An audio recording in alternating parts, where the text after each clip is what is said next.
Now then, in this video we will be learning how to evaluate inverse trigonometric functions. So let's get right into it. Okay, so what we'll see on the left is that we have a unit circle.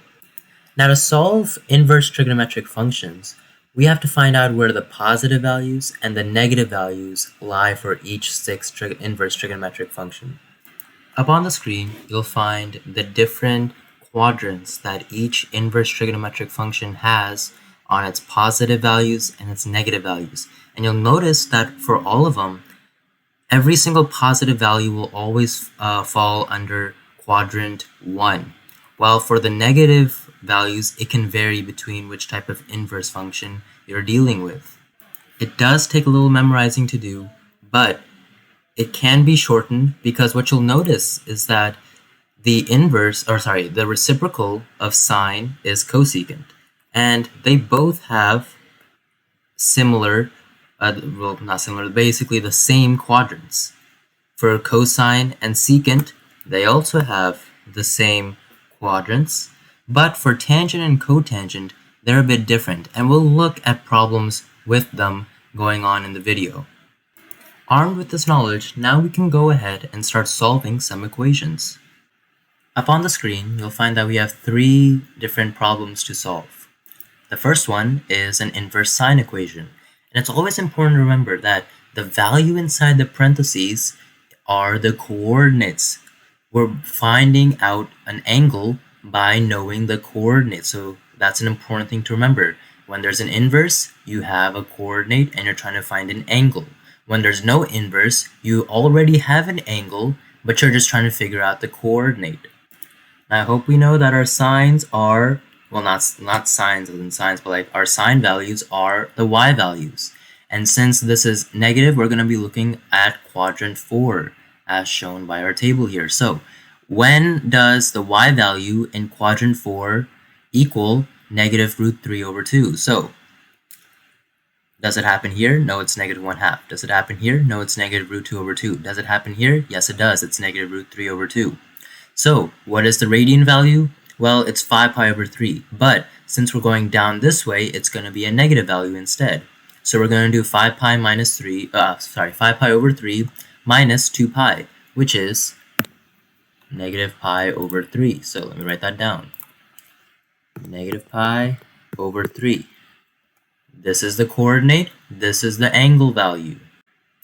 Now the next one we'll be looking for is the inverse of secant 2. So we know that it's positive, so that means that it's going to be in the first quadrant since everything is positive in that quadrant. And now secant is the reciprocal of cosine. So we're going to be looking at the x values since cosine is the x value, and we're going to be looking at the reciprocals of each x value to find out when does it equal 2. So if I were to take the reciprocal of root 3 over 2, that would not give us 2. If I were to look at the reciprocal of root 2 over 2, that would not give us 2. If I were to look at the reciprocal of 1/2, that would equal 2. So that means that the angle at which this is true, at which this expression is true, is at pi over 3. So pi over 3. And now the inverse of tangent at negative root 3 over 3. It's important to realize that tangent is y over x. And since this is negative, we're going to be looking in the fourth quadrant as shown by our little table here. So fourth quadrant, when does y over x equal negative root 3 over 3? So negative 1/2 over root 3 over 2, you can cancel out the 2's, so then it's just basically negative 1 over root 3. And when you rationalize the denominator, you get this expression. So again, it's in 11 pi over 6, but technically this would just be a simple negative pi over 6, and that's our answer right there. And here's one thing to help you.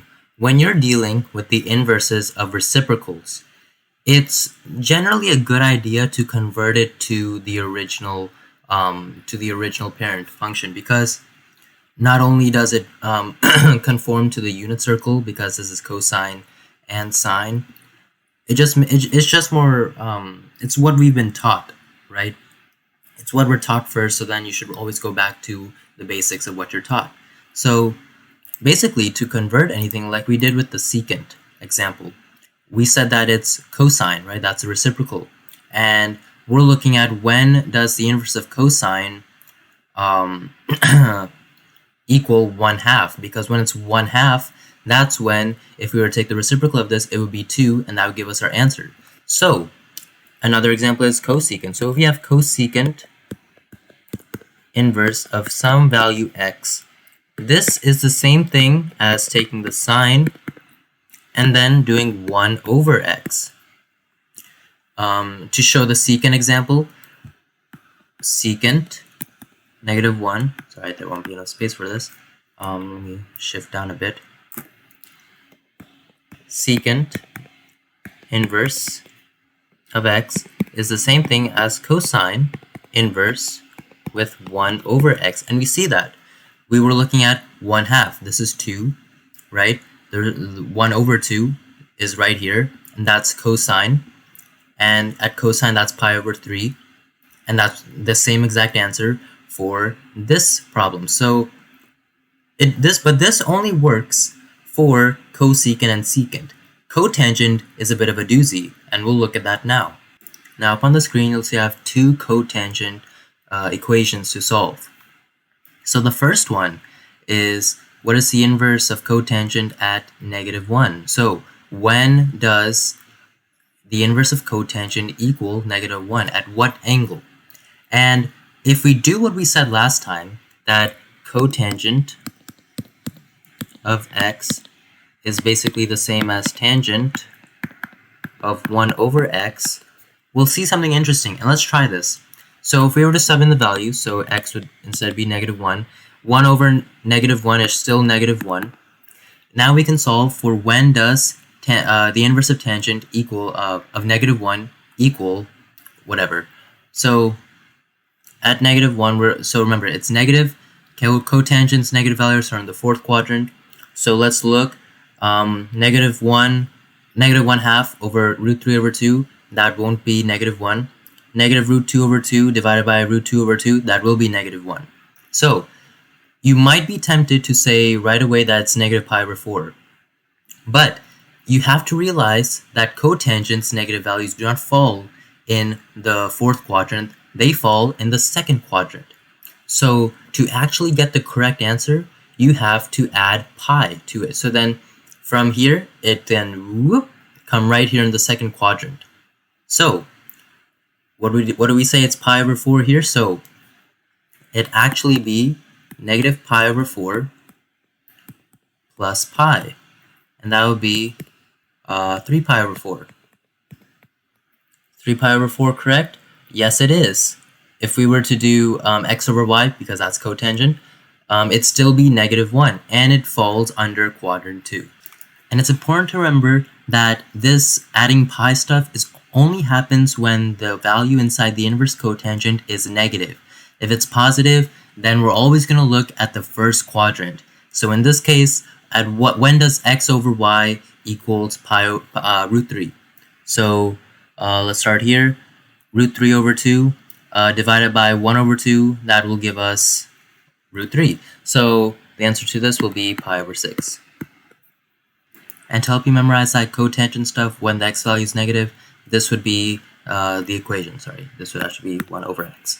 This would be the, I guess you could say like formula / equation for this. Alright guys, if the video helped you, go ahead and drop a like, subscribe, and put any questions you need in the comments. I'll see you in the next one. Bye.